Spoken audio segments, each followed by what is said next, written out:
Hi, welcome to this Blender video tutorial entitled Snap and Align Tools. Although Blender is certainly not primarily designed as an architectural or engineering 3D modeling program, it does contain a number of tools that allow modelers to move and place objects and sub-objects with a certain amount of precision.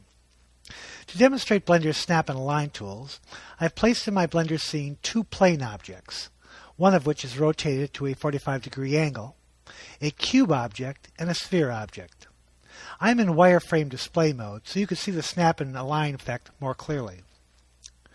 Blender has a number of different tools used for snapping and aligning that can be accessed in either object or edit mode.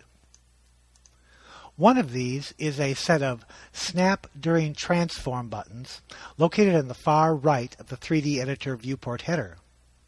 The Snap During Transform tools are activated by either clicking on this magnet icon or pressing Ctrl-Tab. With the Snap During Transform tools activated, all transforms, move, rotate, and scale, can make use of these tools. The drop-down box on the right of the magnet determines the type of element that the selection will be snapped to. This can either be an increment, vertex, edge, face, or volume. If the Snap To selection is anything other than increment, another drop-down box to the right of the snap box is displayed. This drop-down box determines the Snap To target. The choices are either closest, center, median, or active. Now, depending on whether you're in edit mode or object mode and what elements are selected, there may be additional snapping icons to the right of the Snap To target box. I will set the Snap To increment and select the cube object and then press the G key and move it. With the Snap To set to increment, the cube snaps when moved one Blender unit along either the X, Y, or Z axis at a time. This is identical to the snapping effect that we would get by simply holding down the Control key while moving, rotating, or scaling an object. As such, we can hold down the Shift key while moving the object and it will snap 1/10 of a Blender unit at a time. I will switch the Snap To vertex and leave the target at the default closest. I'll then grab the cube object and move it toward the corner of the lower plane object. Notice that at some point a white circle appears around the cube vertex and the plane vertex, and the cube snaps to that position. Left-clicking places the object. Here I will snap the cube to a different corner of the plane. Now this is a bit tricky, but it seems to me that the snapping is easier to control if you place your cursor near the corner of the cube you want to snap before you press the G key. I will change the Snap To from vertex to edge, and again grab the cube, this time close to an edge. This time as I move the cube, it snaps, with the same white circle, to the edge of a plane. Actually, it aligns with the edge of a plane, and I can easily move the cube along that edge. Left-clicking places the cube. I will change the Snap To face and grab the cube. Now the cube snaps to the plane's face area. Actually, it aligns to the plane's face, and I can easily move it anywhere along the face. Left-clicking places the cube. Now, one nice feature of the Snap To, especially when it's set to face, is adding the Align Rotation snap, which is activated by this icon to the right of the target drop-down box. I'll activate the Align Rotation snap and grab the cube and move it to the inclined plane. Notice that when I move the cube to the inclined plane, the cube rotates so that the bottom face of the cube aligns with the angle of the face of the inclined plane. I'll go to solid display mode so that you can see this better. If I do it again, I can align the bottom of the cube exactly with the inclined plane face. I'll move the cube back to the bottom plane and align it.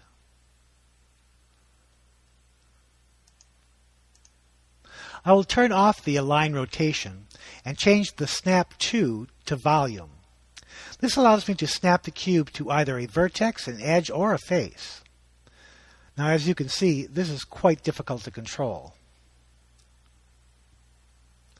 I'll change the snap to vertex and the target to center.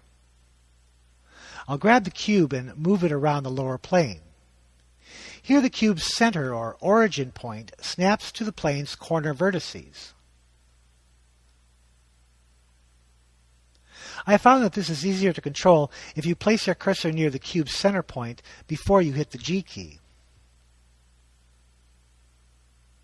The same effect works for snap to edge, face, or all of them with snap to volume.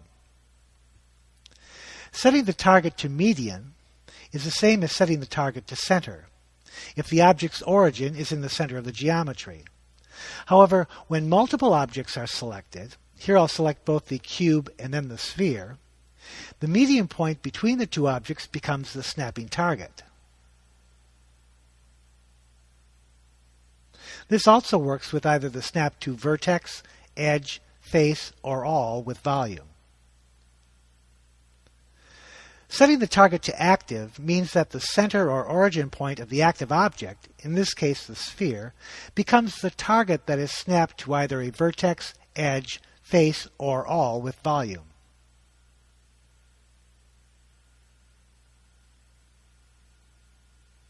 Now all of these snap and align tools also work on the sub-object level. I'll deselect the objects and reselect the cube and tab into edit mode. I'll select a single vertex and set the snap to vertex and the target as closest. Now when I grab the vertex, it will snap to the closest vertex of the plane or any other object. Again, it is easier to control if you place your cursor close to the vertex before you hit the G key. I'll switch to Edge Select mode by pressing Ctrl-Tab, and then I'll change the snap to Edge, leaving the target at closest. Now when I select a cube edge, it will snap to any of the plane's edges. I'll undo this snap. I will change the snap to face and go to Face Select mode. Now when I select a cube face, it will snap to the plane's face. I'll go to Solid Shading mode so that you can see this clear. Blender's snap and align tools are quite useful when modeling, especially when the mesh structures are quite simple. Now Blender has another set of snapping tools that, although are more limited in scope, are certainly more straightforward in their use. I'll tab out of Edit mode and go to Layer 2. The second set of Blender snap tools are accessed through the keyboard shortcut Shift-S. This displays the Snap Tools menu. Here you can either snap the selection in either Object or Edit mode, or you can snap the 3D cursor.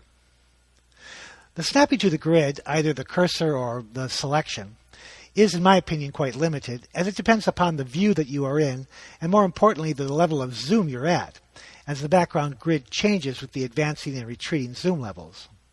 The other snap features are quite useful. For instance, say I want to place one of these tube objects directly on top of the other tube object.